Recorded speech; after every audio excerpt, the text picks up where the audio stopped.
کئی مرتبہ انسان غمزدہ ہوتا ہے اور سوچتا ہے میں تو اکیلا ہوں، میرا ساتھ دینے والا کوئی نہیں، ماں باپ فوت ہو گئے، کہاں جاؤں، کس کو دل کا غم سناؤں، میرا غم کیسے دور ہو۔ نبی علیہ الصلوۃ والسلام نے فرمایا، کنز المال کی روایت ہے کہ قرآن مجید کی ایک آیت کو 3 مرتبہ یقین کے ساتھ پڑھ لیں، اللہ تعالی غمزدہ دل کو تسلی فرما دیتے ہیں۔ لا الہ الا انت سبحانک انی کنت من الظالمین۔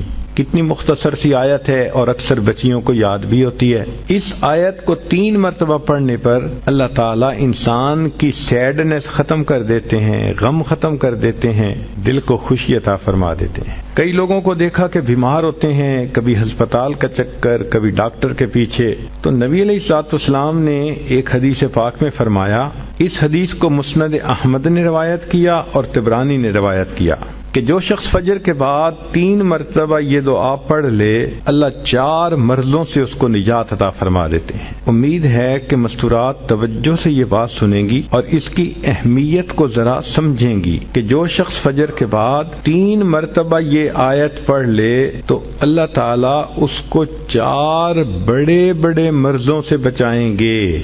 نمبر 1، پاگل پن۔ اگر کوئی آدمی مینٹلی ان بیلنسڈ ہو، ریٹارڈڈ ہو، یا جس بندے کو چیزیں بھول جاتی ہوں یا چیزیں یاد نہ رہتی ہوں، ذہن سے متعلقہ جو بیماریاں ہیں وہ اسی پاگل پن کے زمرے میں آئیں گی، یا کسی کو مرگی کی بیماری ہوتی ہے وہ بھی اسی زمرے میں آئے گی۔ تو پہلی بیماری جو اللہ تعالیٰ دور کرتے ہیں وہ ہے پاگل پن، اور دوسری بیماری کوڑ پن۔ کوڑ پن کہتے ہیں چہرہ بدصورت ہو جانا۔ یہ بھی ہو سکتا ہے کہ برس کی بیماری ہو جائے، جیسے بعض عورتوں کو جلد بالکل سفید ہو جاتی ہے اور عجیب بدنما چہرہ ہو جاتا ہے، یا کئی مرتبہ جسم پہ تل اتنے نکل آتے ہیں، دانے اتنے نکل آتے ہیں کہ چہرہ بدنما ہو جاتا ہے، یا چہرے پر داغ پڑ جاتے ہیں کالے رنگ کے۔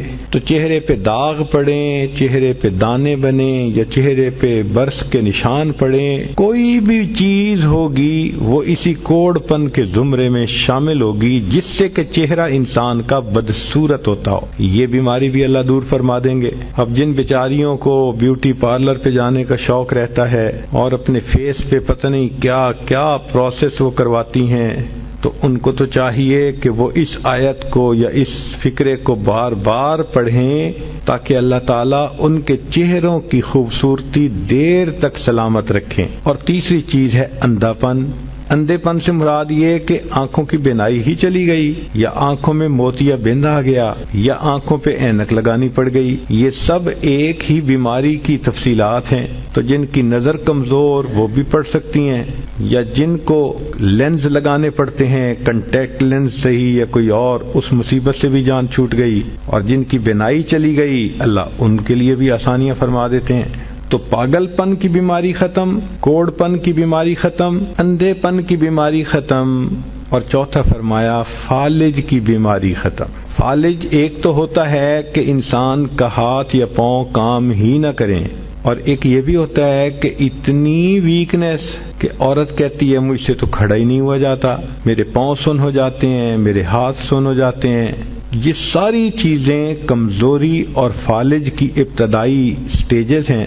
تو یہ سب چیزیں ٹھیک ہو جاتی ہیں۔ اب بتائیں کہ اتنی بڑی بڑی بیماریوں سے جس بندے کو بچنے کی خوشخبری مل رہی ہو تو وہ تو پھر اس عمل کو کیے بغیر رہ ہی نہیں سکتا۔ اور یہ عمل دیکھو چھوٹا کتنا ہے۔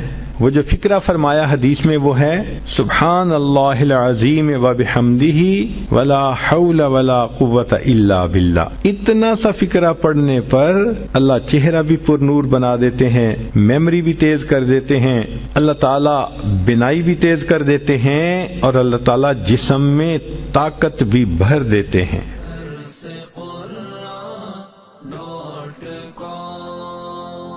www.darsequran.com